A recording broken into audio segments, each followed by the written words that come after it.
Me encantan las comparativas vintage. No es cuestión de nostalgia, o no solo. Es que me encanta ver cómo coches que rivalizaban por los mismos compradores eran tan distintos entre sí. Estos grandes rivales de los años 70 y 80 eran muy diferentes y los más vendidos, con diferencia de su categoría. Tenían una cosa en común, una gama muy amplia.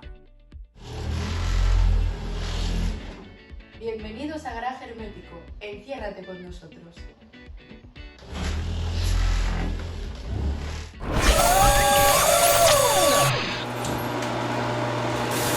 Confieso que este vídeo me apetecía mucho, así que me lo voy a tomar de una forma un poco más relajada. Os voy a contar porque decía que se parecían en que la gama era muy amplia y se parecían en otra cosa. ¿En qué? En que eran evoluciones de modelos anteriores. El Renault 18 no era más que un R12 más ancho y más grande. Y en el caso del 131 también era una evolución del 124 1430, también más grande y más puesto al día. Bastante más puesto al día, como veremos.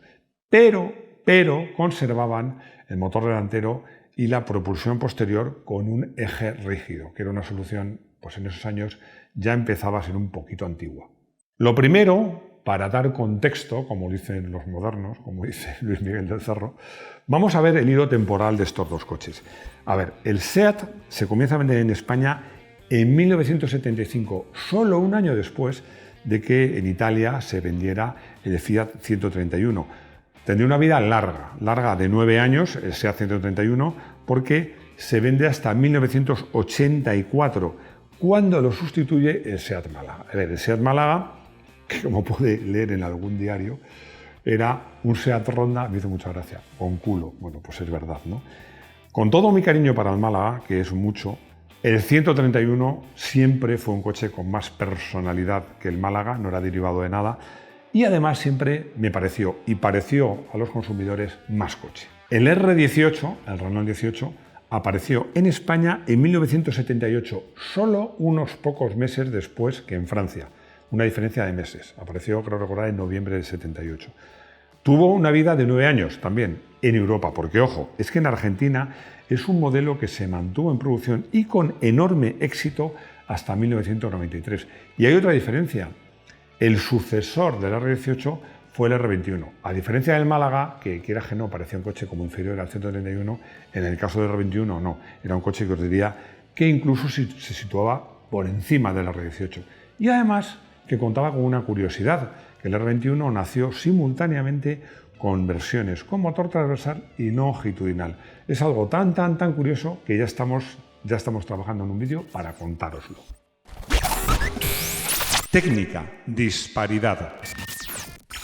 Iba a titular esta parte del vídeo como un huevo a una castaña, porque era una frase que utilizaba no mi madre, sino mi abuela. La utilizaba mi abuela y yo creo que, fijaros, os voy a contar una anécdota personal.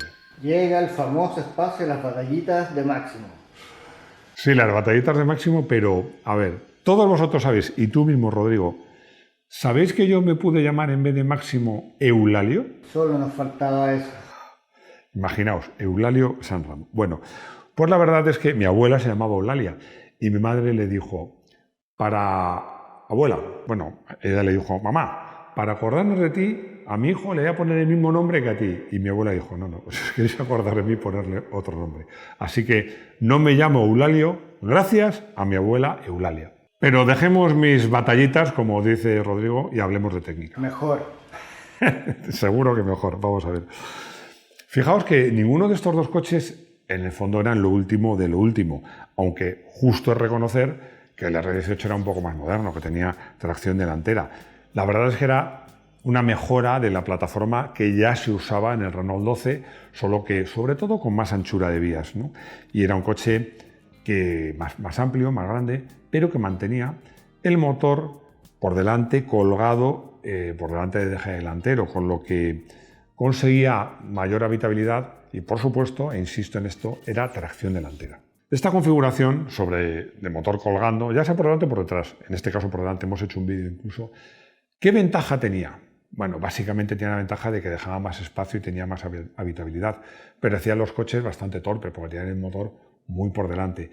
Es que además En el caso del Renault 12 y también del Renault 18, que como digo es una evolución, se sumaba que el tren delantero tenía caída positiva. Acordaros, caída negativa, que es la buena, es el coche espatarrado, y caída positiva es cuando las ruedas están más juntas en el asfalto que arriba. Esto se corrigió en el Renault 18 muy al final y también os lo contamos. El SEAT 131 o el Fiat 131, me da igual, fue la culminación de los coches con propulsión trasera de Fiat o de SEAT. Es verdad que era más o menos, estaba basado, yo diría más que basado, inspirado en el 124, pero con una carrocería más aerodinámica, más amplia, más elegante, más bonita y una suspensión que, insisto, mantenía el eje trasero rígido, pero era mucho más moderna. Por decirlo de alguna manera, el 131 estaba más alejado del 124 que el R18 del R12. ¿Por qué? Por lo que os comento, porque es verdad que era motor delantero y propulsión trasera, pero las suspensiones eran muy distintas. Las suspensiones del 124, 1430, la delantera, no era nada buena, y en este coche era McPherson, en el 131, y el eje rígido trasero mejoraba, era un eje mejor guiado, más preciso, pero seguía siendo un eje rígido. ¿Te parece justo criticar al 131 por su eje rígido? Ya sé por dónde vas. Rodrigo, que es muy listo, dice esto porque también el R18, curiosamente, llevaba eje rígido. Lo que sucede es que llevaba un eje rígido tubular muy ligero, y al ser un coche de tracción delantera, y el eje rígido trasero no llevaba diferencial ni pesaba nada, no suponía realmente un verdadero problema. De hecho, justo es reconocer que en carreteras con buen firme, muy planitas, el 131 era un coche que probablemente iba mejor y era más ágil que el R18. Lo que sucede es que en estos años, en España, las carreteras bien pavimentadas y planitas eran un rara avis. Ya estamos con los latinajos. Bueno, es que me encantan los latinajos. Y bueno, ya veis que hoy Rodrigo está muy participativo, lo cual quiere decir que estoy seguro que me va a dar la tarde. Pero sí, Rodrigo tiene razón, es cierto, me gustan los latinajos. Rara avis significa exactamente persona o cosa excepcional o difícil de encontrar. Y es que en España, en esos años, encontrar una carretera bien asfaltada y planita era muy difícil de encontrar.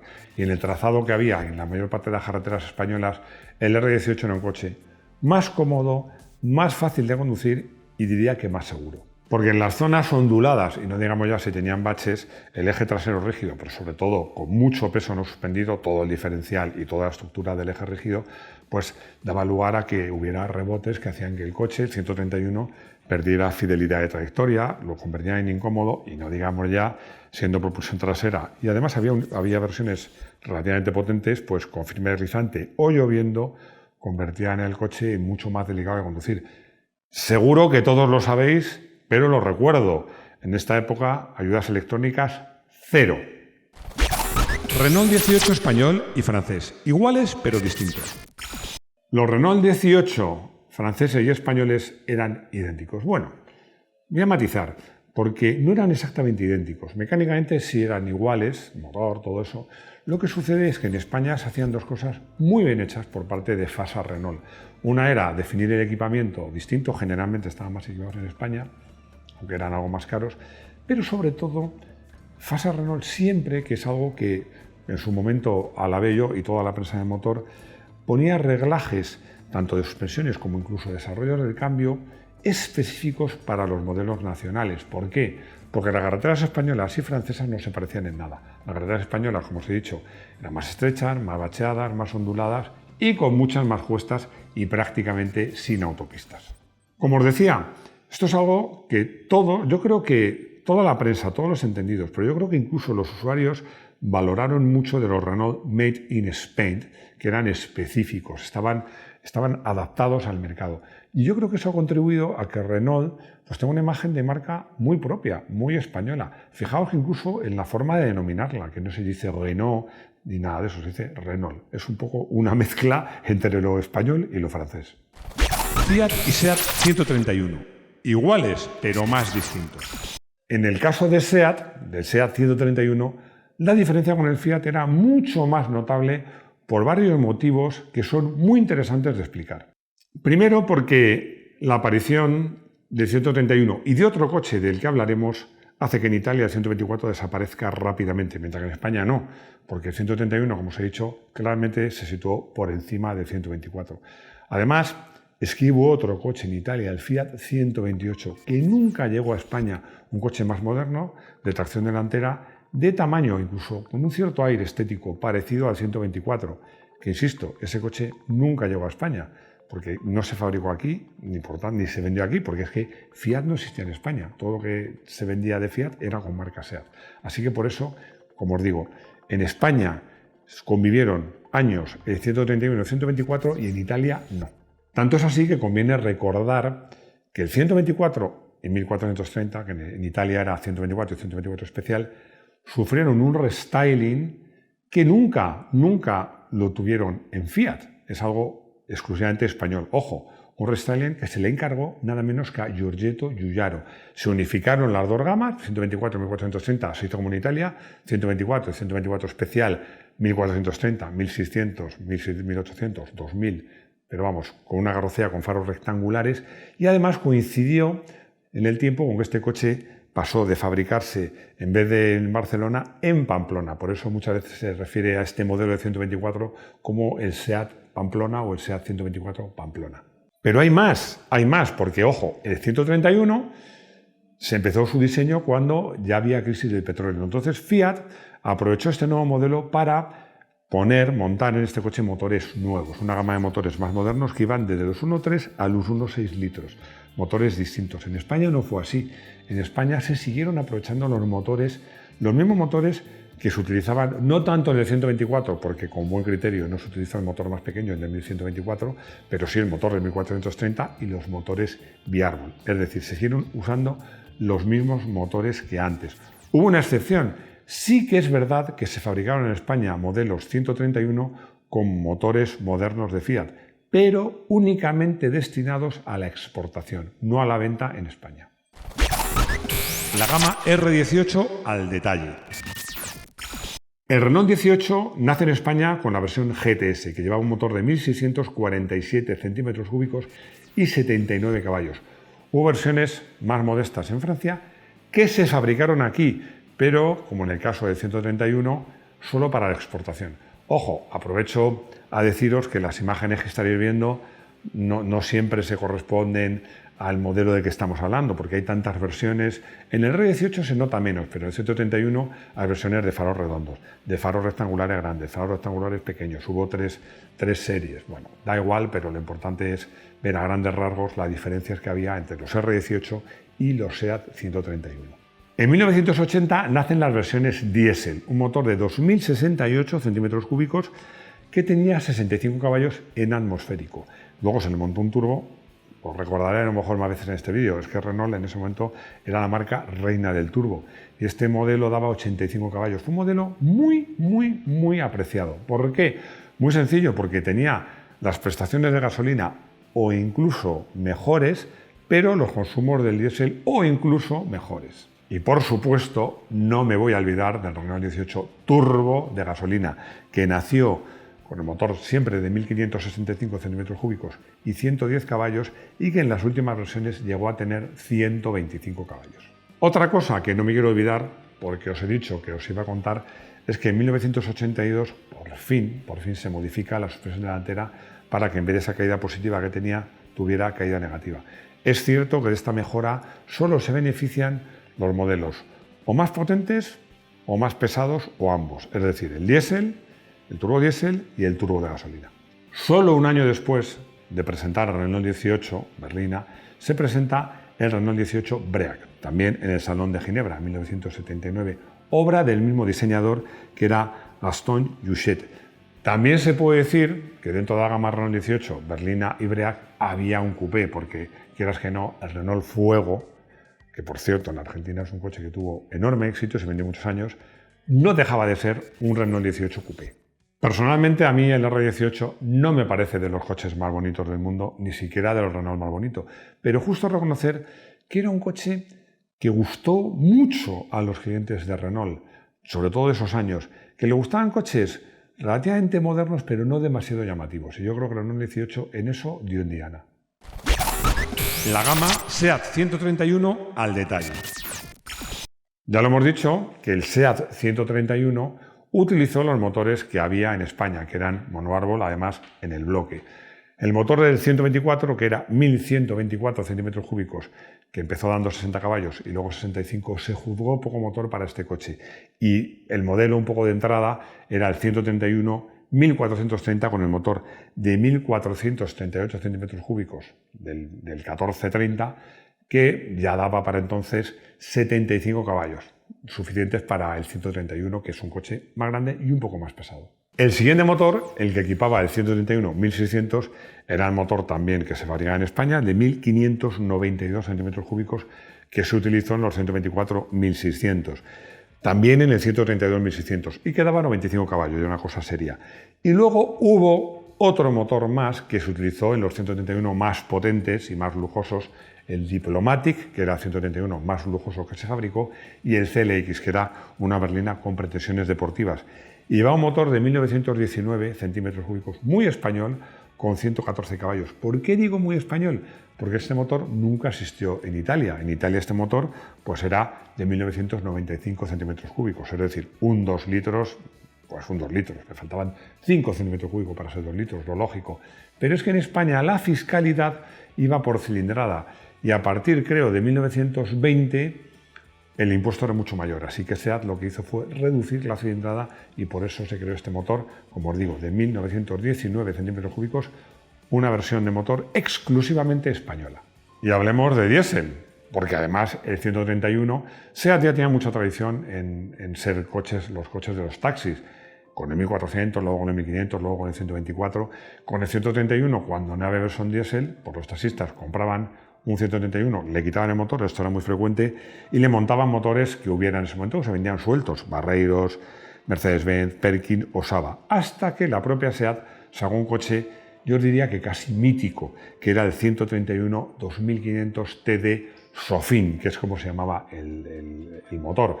Era un coche que se reconoce muy fácilmente porque, como el motor era muy grande, hubo que hacer un capó con un abultamiento para que cupiera el motor. Un motor de 2.445 centímetros cúbicos y 72 caballos de muy buena raza. En cuanto a la gama, esto era típico de SEAT en su época, es una verdadera jungla, porque se mezclan denominaciones alfanuméricas. Por ejemplo, estaba el L 1430, el L 1600, el E 1430, el E 1600 lujo, en fin, un lío. Luego hay otras denominaciones que se importaron, entre comillas, de Italia, como Mirafiori, o Miriafori realmente, o Super Miriafori, que eran denominaciones típicas italianas porque allí se fabricaban los Fiat 131 en la fábrica de Miriafori. Y luego, para los toppers de gama, se utilizaron pues nombres que pretendían ser sugerentes, no sé por qué, como el 2000 CLX, yo creo que el 2000 es sugerente, el CLX no tanto, que solo lo había en dos colores, lo había en aluminio y cobre metalizados, un coche precioso, por cierto.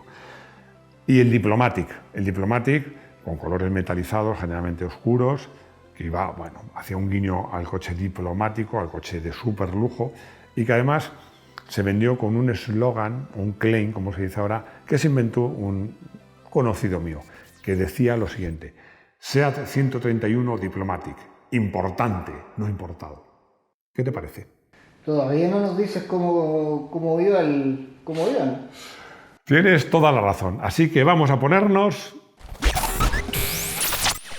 al volante. Me gusta mucho el 131, lo confieso, pero como periodista, si tengo que elegir cuál de estos coches será el mejor, elegiría el R18. ¿Por qué? Porque considero que era un coche más adaptado al mercado y a las necesidades de los consumidores de ese mercado.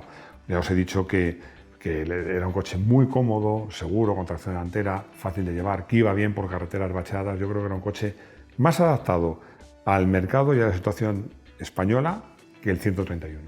El 131 jugaba con una ventaja, que en esos momentos SEAT era la marca número 1 en España y sobre todo con una red de distribución y de talleres fantástica. Fijaos, ¿quién no se va a decir que unos 50 años después la marca estuviera en vías de desaparición?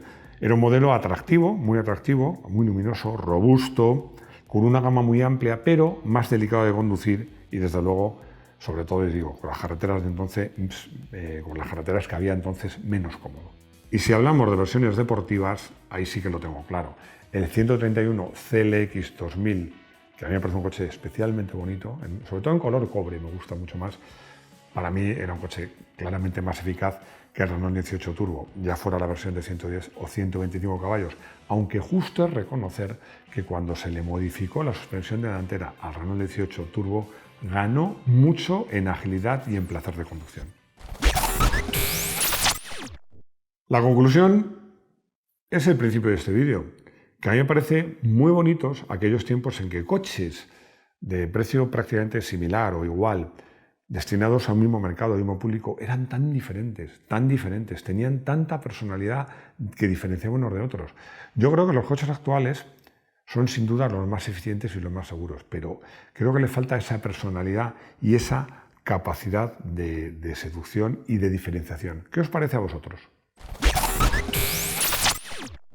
Algunos listillos pensaréis que voy a elegir como coche del día a 131 2000 CLX en color cobre. No me importaría nada, pero no. Hay otro 131 que me vuelve loco, que me enamoró. Un Fiat. Hablo del Fiat 131 Abarth. Bueno, este coche era una preciosidad absoluta, impresionante. Este coche, además, es que nació nada más y nada menos que para sustituir en rallies al Lancia Stratos, y lo hizo con éxito. Ganó campeonatos, bueno, infinidad de rallies en todos los campeonatos, incluido el Campeonato del Mundo. Ojo, este coche que llevaba, no tenía, era un 131 más ensanchado, con aletines, partes de plástico, pero lo más importante, las dos diferencias claves eran que tenía un motor de 16 válvulas y suspensión trasera independiente. Bueno, si ya es Alitalia, ¿para qué quieres más? Pancho me hace una pregunta para pillarme, yo creo. Me dice que si soy consciente de si hubo algún 124 con suspensión trasera independiente. La respuesta es que sí lo hubo. Sí lo hubo. En esa época, los coches pertenecían a distintos grupos según su grado de preparación. Hablo de coches de rallies, que pudieran circular por la calle. El más preparado era el grupo 5. SEAT creó un SEAT 124 Proto, el nombre es Proto Grupo 5, para Antonio Zanini, una unidad, que yo sepa, una única unidad que era espectacular. Las puertas traseras estaban soldadas, bueno, en otros coches también, para hacer el chasis más rígido, tenía unos aletines espectaculares, pero sobre todo llevó motor de 16 válvulas y suspensión trasera independiente. Bueno, era lo más parecido al Fiat Abarth que tuvimos en España. Candela, que deduzco que vive en Canarias, no solo porque es un nombre muy canario y está la Virgen de la Candelaria, sino porque me dice que ella tuvo un Fiat 128, que era un coche magnífico, que guarda muy buen recuerdo, que por qué no se fabricó en España. Bueno, pues porque yo, fíjate, creo que en mi opinión, realmente el Fiat 128 era más sustituto del Fiat 124 que en realidad el 131, que estaba un escalón por encima. Pero es que, lo he contado antes, es que en España no se vendían Fiat. No se vendían Fiat, no tenía sentido, porque ya estaba SEAT. Y SEAT, ese coche que era tracción delantera, era un coche que estaba basado, como hemos hablado del Autobianchi Primula, con tracción delantera, un coche muy moderno para su época, pues nunca llegó a España, ni como Fiat, ni se fabricó como SEAT. Pero como tú bien dices, una pena. Me acabo de acordar una cosa, por eso le he pedido a Rodrigo que haga un plus, que sí llegó a España, sí se fabricó, pero la versión Sport, o sea, la versión Coupé.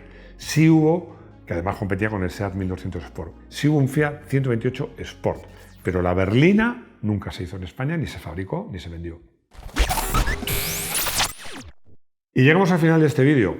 A ver, os voy a pedir que me deis ideas de comparativas vintage que os gustan, aunque debo confesar que ya tengo muchas, porque es un formato que os gusta mucho, pero yo estoy encantado de hacerlo, Además, se va a reír Rodrigo, pero me hace sentir joven, porque cuando estos coches estaban en el mercado, yo ni siquiera era periodista de motor todavía, o sea, son más antiguos que mi carrera profesional, pero disfruto un montón. Gracias por vuestros comentarios, que me los leo, gracias por vuestros likes, por suscribiros, bueno, si os hacéis miembros del canal nos ayudáis un montón. Gracias por compartir el vídeo y lo más importante, espero veros de nuevo aquí en nuestro garaje hermético. Hasta pronto.